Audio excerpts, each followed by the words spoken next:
So I came in this morning and they put me up in OPUs because they didn't want to schedule any actual fulfillment team members because somehow a multi-billion-dollar company say they ain't got enough payroll for them. But they got enough payroll for 8 brand new RFIDs that's going to cost you a few $1,000s. But it's not like we don't need them because this is what the fitting room is looking like. It is just clothes everywhere. It is carts on carts that are just overflowing with stuff. And not to mention our back room over here is just pallets of repacks that are full from clothes from today to a few weeks ago. I mean, it's hard enough trying to find the stuff with an RFID. Imagine trying to find it without one of them. Now, our store is just a complete disaster. I mean, there is just stuff everywhere. Even with the truck line being full, the floor is full of U-boats and flats and pallets that are just lined up down all of the aisles back here. There's just no room for anything. And oh yeah, I forgot about this one. Let's play a game called Find the Fire Extinguisher. Yeah, no you can't. It's behind all the fucking boxes. Not to mention the powdered cat litter that's about to fall right above it. And then you got the other side of our back room that is just full of U-boats and flats of backstock and poles from I couldn't even tell you how long ago. Not to mention just the random pallets of stuff and even the signing pallets back here because it ain't gonna fit in the fixture room because this is what the fucking fixture room looking like. Someone please send some help over to this store. Hey everyone, welcome back to my YouTube channel where we break down the stories behind the headlines, the economy, politics and culture that shapes our world. If you're new here, don't forget to hit the subscribe button and smash that notification bell so you never miss a beat. Give this video a like if you find it insightful and drop your thoughts in the comments. In today's video, we are diving into a closed-door meeting that is sending ripples across the retail world.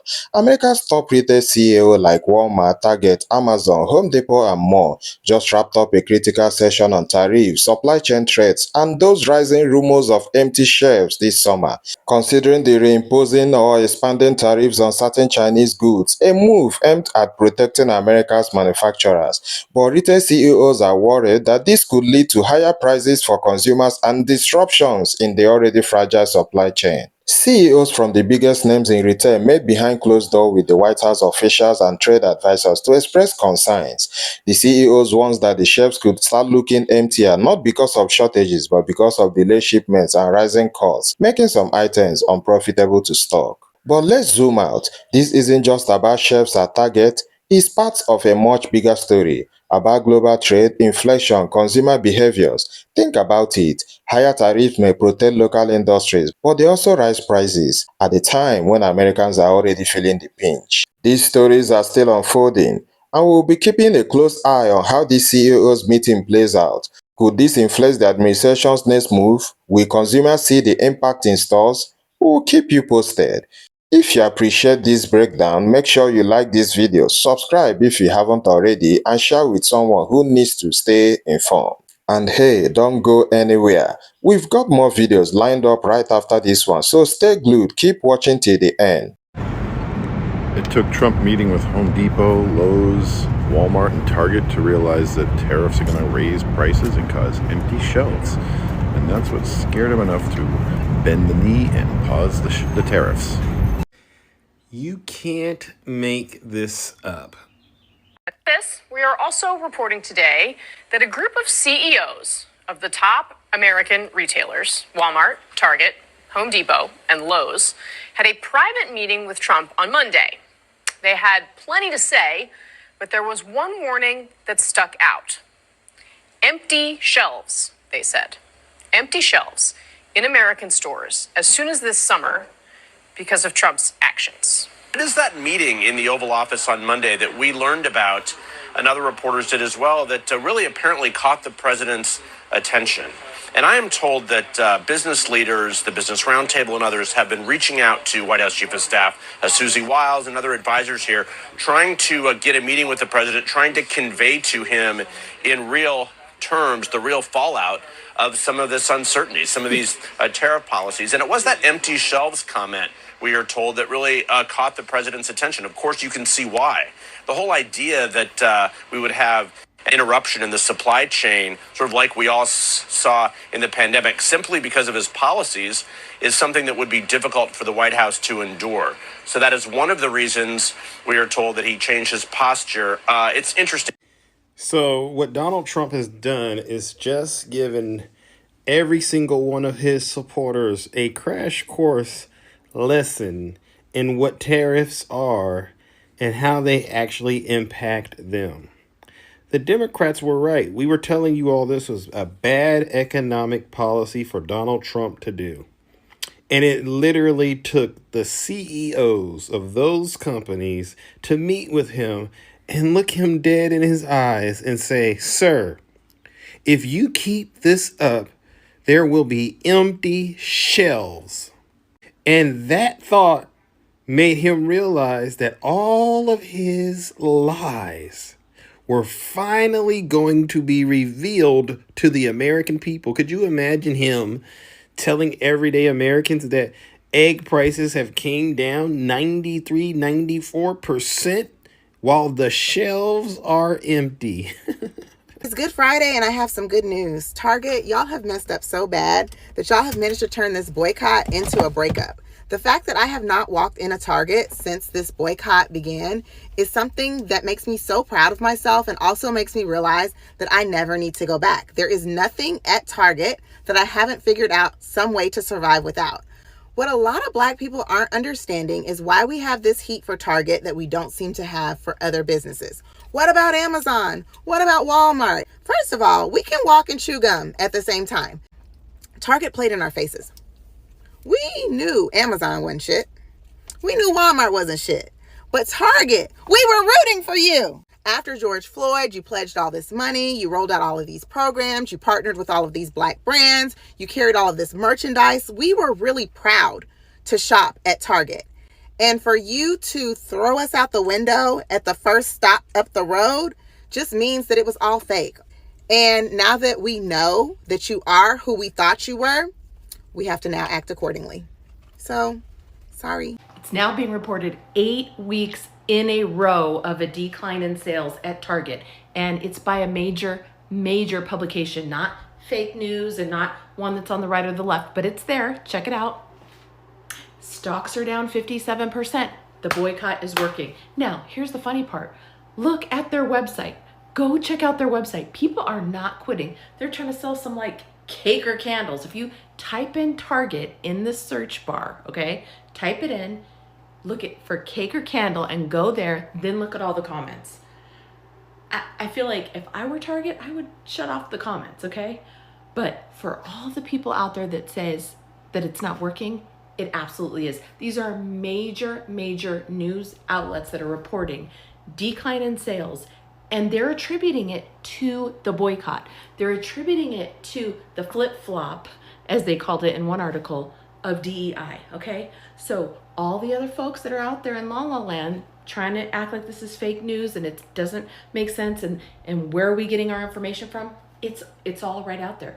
Target is reporting this, okay? They are reporting it.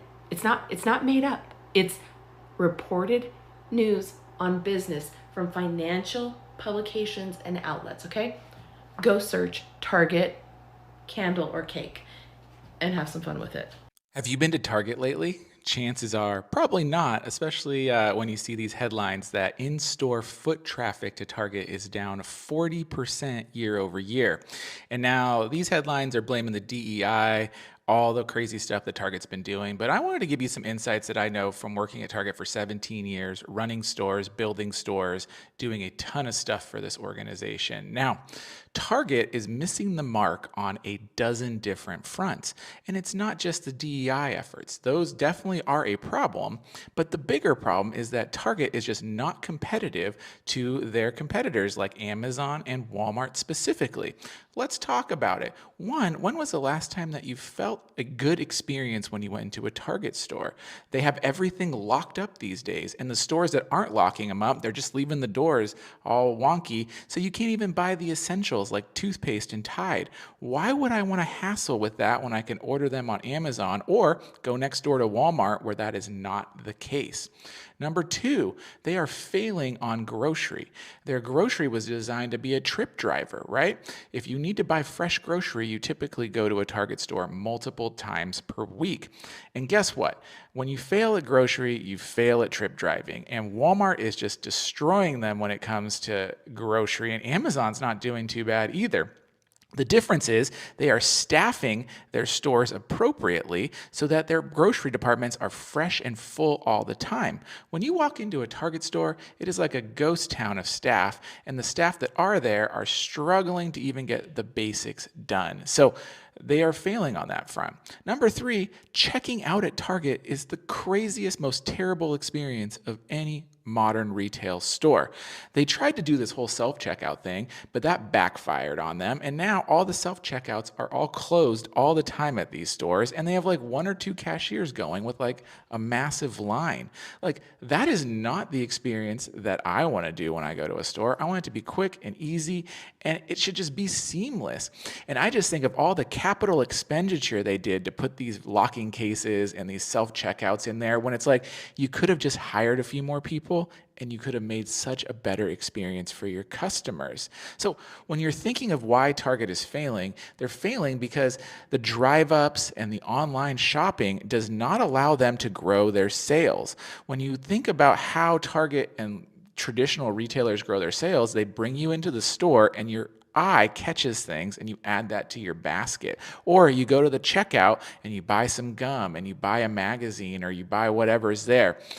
Guess what? If you're not going into the store, you're not adding those sales. So online shopping, you're going to lower the basket size. Drive up, you're going to lower the basket size.